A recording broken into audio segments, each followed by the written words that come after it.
I'm Brent Barcus, and I'm a CGO. Always saying guitars are playing a part of who we are. Got a cool job, but there's so much more to the chairmen and women of the pedal board. You're a CGO, Chief Guitar Officer. The show where success meets guitar. Welcome to Chief Guitar Officer. I'm Scott Haidt. And I'm Judd Silver. Scott, what you do for a living does not always tell the complete story of everything that you're about. People have interests, they have hobbies. It's very possible and even likely to carve out a diverse, multi-dimensional career for yourself. I couldn't agree more. Our guest this week is a great example of that. Yeah, check this out. He tours as the guitar player and music director for an international superstar. And he has a successful real estate business. Scott, tell us who our guest is. Yeah, we're really excited to welcome this really super cool dude, Brent Barcus. And guess what? He's a CGO. Music director for Shania Twain. Sound designer. Film and TV mixer.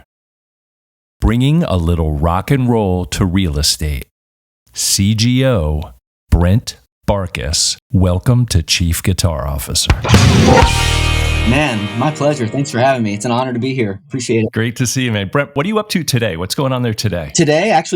Oh, man, a lot going on.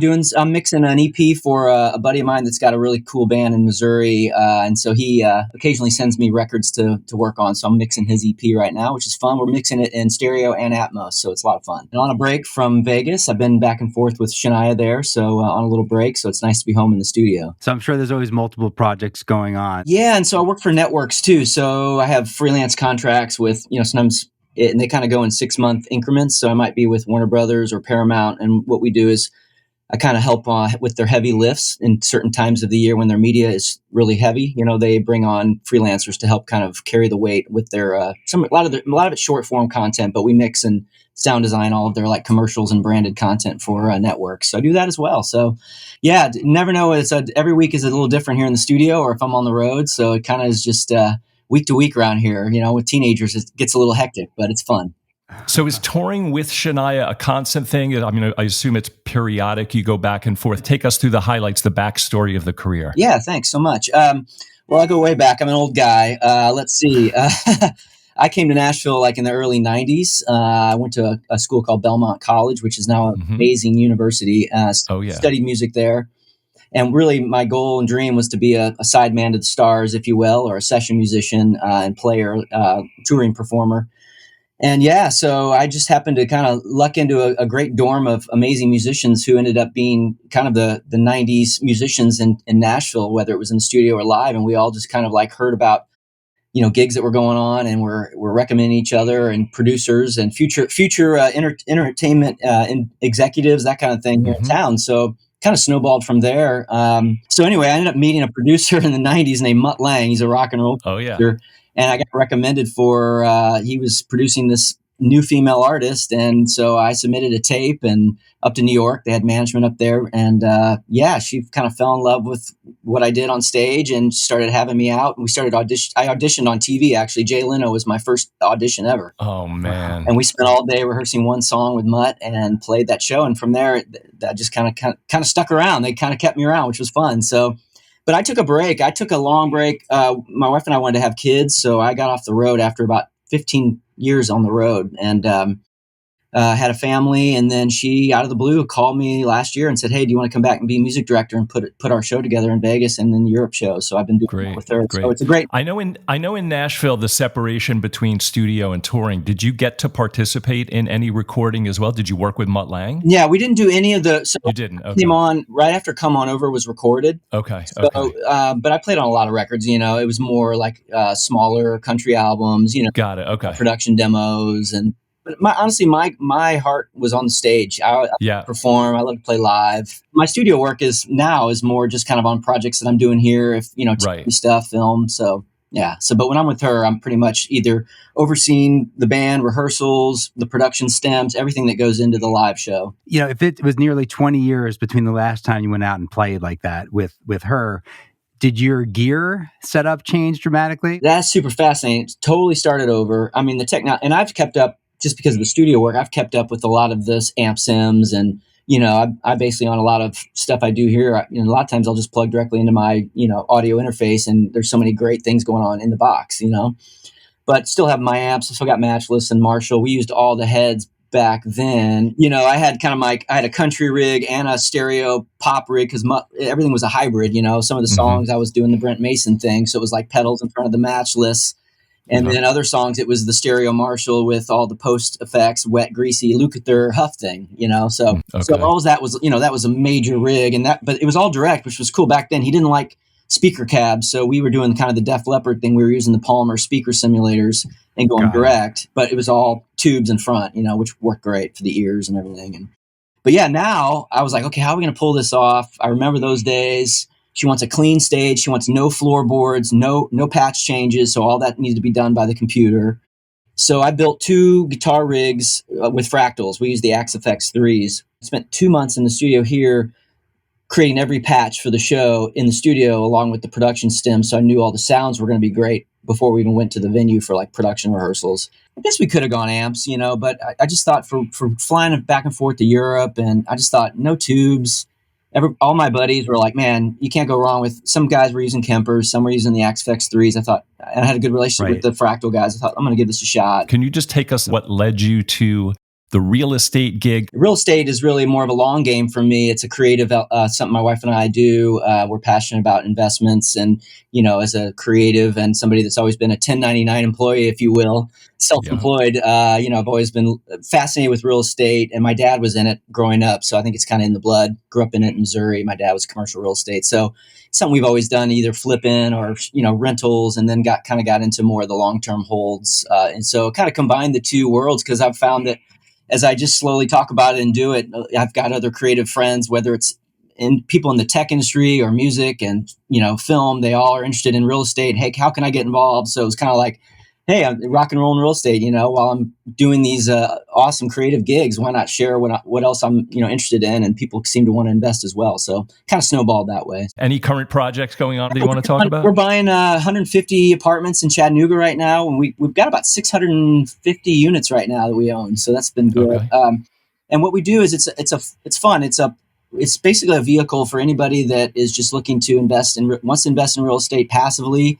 Basically, we handle all the asset management, property management, and it's a way for you to actually own a larger piece of real estate and get all the benefits. You get cash flow and appreciation, all the tax benefits, but you don't have to actually manage property, because can be a pain. I've done that. So you've done like all this world touring, had these amazing musical experiences.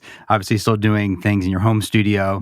Love your real estate life too. Thanks. I actually love that blend. I can relate to that tremendously. You probably have had chances with meeting lots of people, working with great artists, to give back. Yeah, I have super big heart for kids. I've got teenagers myself that are musicians, and they're always stealing my guitars out of the studio. It's fun to find my guitars in my kids' bedrooms. It's fun. Where's my Strat? Oh, it's in my daughter's bedroom. But way I love to give back, obviously, it's big for me is to get to go back to my university here at Belmont. It's a thriving music community and campus. And so I've been teaching over there a little bit. I'm an adjunct faculty, so I've been able to kind of go back when I'm in town and teach a few classes and help out with the music kids. And so I love that, whatever stories, whatever I can, because I think sometimes there's a divide of, professors are great, but they don't maybe have as much of the real world experience of kind of what really goes on traveling or in the studio, because they're busy teaching, that's their gift. Mm-hmm. So it's nice to kind of go back, and I'm not as gifted probably in the teaching side, but I can share kind of how the real world elements work, what it's like on the road, how to get a tour together, how to put together the rigs. And so they just are dying. They're getting their education and hearing from the professors on being ready kind of like technically, but to like give them the real world of kind of how things are working in the world. And is that on the performance side particularly, or do you get involved in even like the business side of things? I mean, you have a wealth of knowledge now. I mean, being in the real estate business as well. So do you contribute to that? Yeah, I try to cover it. I mean, my role there is more on the creative performance side, but I mean, if those things come up a little bit. Talk about think long term. When I was a kid, I was only thinking, I was so narrow focused on, I'm just going to be a guitar player. But that, to survive in this industry, it's if you can become more of a Swiss Army knife and have different skill sets, you can stay in the industry and find new ways to make a living and create income. And it might not always be just playing guitar. There's new. Yeah, and everybody's doing that now. You have this multi-hyphenate world where it's this/this/this/this. I'm like, I'm going to teach myself how to mix. I mean, that was 20 years ago, but Mutt was like, you need a computer. Like I remember buying my first Mac. He was like, you need a computer and you need to learn software and you need to learn MIDI. And I was like, man, I'm a guitar player, but smart. He's like, you got to get into it, man, or you're going to like fade away. You're just going to fade. So going back to your earliest days of your memories of when guitar became most impactful to you. Yeah, I was 6th grade, sitting on the edge of my bed. My brother's 6 years older. He's a drummer. Okay. And he was in a high school band. I just they were playing The Who and, Rolling Stones, and they were so cool. I idolized these guys in high school, and I was in the Midwest, and I was an MTV VH1 junkie. As a kid, I grew up on Toto and I liked pop, Mr. and Giant Dan Huff. I like studio players. I used to read the liner notes, of everything from Bryan Adams, Keith Scott to all the great sidemen. Billy Idol. I love Steve Stevens, and so it was really interesting. Passion was just, and I wanted to play by ear. So it was me just with a cassette, trying to hear what the players were doing and try to figure it out. And then my mom started taking me to local music store guitar lessons. She was faithful on Saturday mornings to take me down there and give me 30 minutes. And so I was starting to kind of get some theory and chords and going through like a Mel Bay book, but then during the week I was really just listening to my favorite players and listening on the radio and tapes and, figuring out parts, slowing tapes down and, trying to like put things out of phase so I could hear what was going on in the mix. Right. It's a familiar story for a lot of us. Yeah, I know it's changed a little bit how people are learning now, right? I was telling my kids, like, you guys have so much at your convenience, like free, all these resources that all I had was cassette tapes and VHS. I'd watch, Live Aid and then, any of those like Master Lick videos, the VHS tapes of Lukather. And I saw that and I thought, whoa, I got a lot of work to do, like just how great these players were, Yeah, and the guitar players that you mentioned very prominently featured in playing the right part for the song. I think, even to this day, you're playing with, a major international artist. It's not just about shredding and licks, and I guess that's part of the reason for your success. Yeah, and that's what I always loved. I always played, I'm always thinking about, and maybe it's my producer, like thinking about the song and the part. Right. And, I used to, that's what I loved about certain players. And, a lot of those players have technique, as like a Luke or Huff. These guys are amazing. But yeah, I just come from it from more of a song standpoint. And I've always loved playing parts and being part of a team. And, and sometimes the parts are super simple, but it's like I always made up the whole of the full arrangement and how it fit in with the rest. You might have 9 musicians up there, and not everybody can be chunking a G chord or playing 100 miles a minute. It's like you got to play the parts. It's like I found that really interesting through the years of watching auditions, watching artists try to find the right people. Like there were guys and gals that had a lot of great, maybe a lot of technique, but maybe struggled with sounds and parts and really fitting into, playing with a band. And maybe they just spent a lot of time just really getting the acrobatic, maybe part of it right, but not really getting the song base and really the dialing in like the parts and even how you hold your pick. Mutt would talk about how you hold your pick. It's an upstroke, using these 2 fingers. It's the pad on this finger. It was all that, Right. All right. Well, all this guitar talk, maybe you want to share a guitar with us. Oh man, let's see. This is a cool one. This is original for me. Can you see it?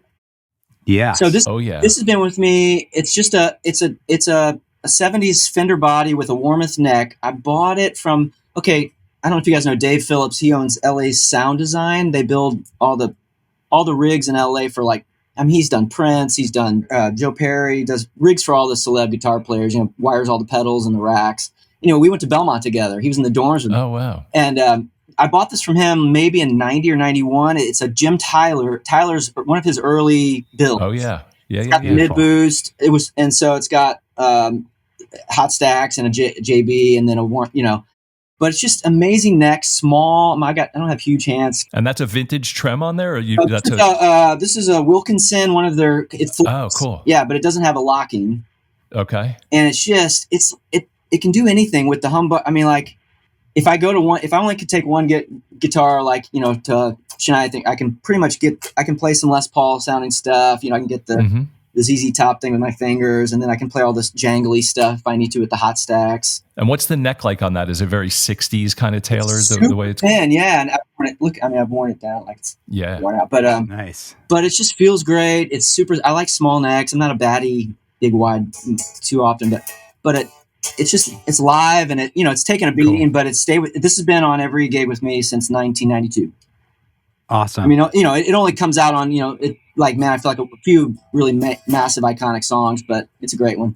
And use it in the studio to record as well? Yeah, I do. I use that one. I don't know. I just got this Ultra.